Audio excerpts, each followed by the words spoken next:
and was also being treated at the same hospital. However, the driver said that John's car had been moving strangely before the accident. The police were investigating whether my husband had fallen asleep at the wheel. Within a few days, my husband and sister regained consciousness, and the doctors did some tests. My mother and I were called in to hear the results. The doctors told us that while they would survive, they would likely have some kind of disability. Despite this, my mother and I were happy they were alive and hoped they would improve with rehabilitation. We didn't tell them about the possible disabilities. My mother and I only shared positive news and took care of him. My mother looked after my sister, and I took care of my husband. At first, my husband was in shock from the accident and was feeling unwell. He was also worried about the trouble he had caused for me, my mother, and my sister. But as time went by, my husband, who had always been kind to me, started to change. He became frustrated with his leg that didn't move easily, the hospital treatment, and the fact that he had to quit his job. All of this seemed to make him very irritable. Even though he couldn't control his frustration, I still went to the hospital every day because I understood how he felt and wanted to support him. One day, a police detective visited me at the hospital. He explained that they had discovered something about the accident. It appeared that there had been a brake oil leak in my car, which was involved in the crash. This issue could have led to an accident at any time, possibly explaining why the car behaved strangely before the crash.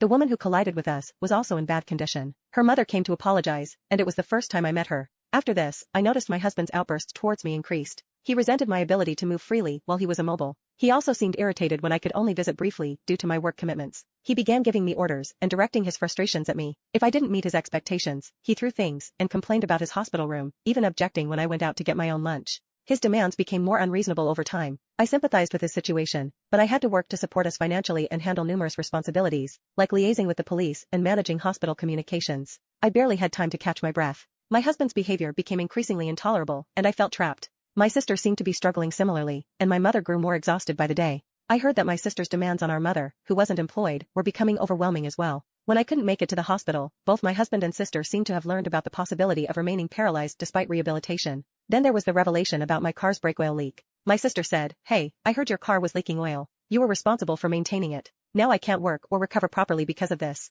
Mom seems upset, and your husband is in the same situation. You're now responsible for caring for both of us for the rest of your life." My sister's accusations caught me off guard. I called my mother, who explained that my sister had been struggling mentally for a while. She also mentioned being too tired to go to the hospital. Despite this, I remained worried about my husband and went to see him at the hospital. When I didn't find him in his room, I discovered him with my sister in the common area. Visiting hours were almost over, and they were sitting together alone in the otherwise empty room. "Hey, I heard that if you had just taken the car in for inspection, none of this would have happened," my husband said, glaring at me. "Yeah, but you're the reason why your sister and I are in this mess," he continued. "The insurance will cover it, and now you're stuck taking care of us for the rest of our lives. Don't forget that." His words hit me hard, and something inside me snapped. "Since when did you two get so close?" I asked sharply. "What do you mean?" he replied defensively. "You don't visit that often, and your mom texted your sister to come over. Since we can't leave here and we can't walk, what's wrong with me talking to your sister?" It felt like my husband and sister were teaming up against me. "Sure," I retorted sarcastically. "You guys hadn't seen each other for ages before the accident, right?" "What are you talking about?" my husband asked. "I'm talking about you taking care of us.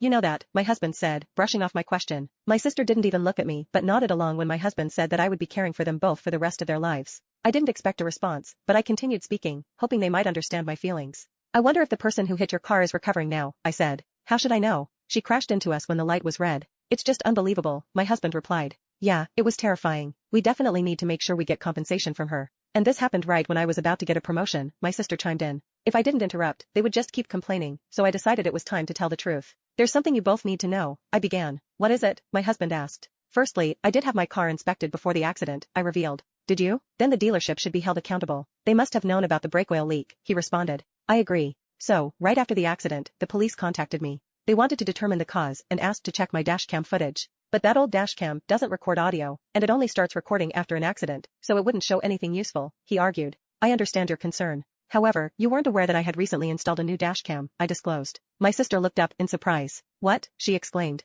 As the truth unfolded, my sister's face turned ashen. "I also installed an interior camera," I continued calmly. "Modern dashcams can start recording with even a slight jolt. The police have already reviewed the footage." My husband appeared bewildered, and my sister looked on the verge of collapsing. "You were hiding something, weren't you?" I confronted her directly. I don't understand," she stammered. "You tampered with the car." My husband started to panic. "How can you accuse my sister like that? You're talking to her as if she's your enemy." Suddenly, he fell silent, clearly shaken. "I mentioned earlier that even a slight movement would trigger the recording. So many private moments between you two were captured." I was mortified when the police asked if it was my sister who was in the car with me. My husband turned pale. "You've been having an affair all this time. I trusted you completely." Caught in the middle, my husband began to shift blame onto my sister. "Mary isn't the only one responsible here." At that moment, the mother of the woman who had crashed into my car arrived at the hospital room. I had invited her to come over. "Don't you have something to say to her?" I asked pointedly.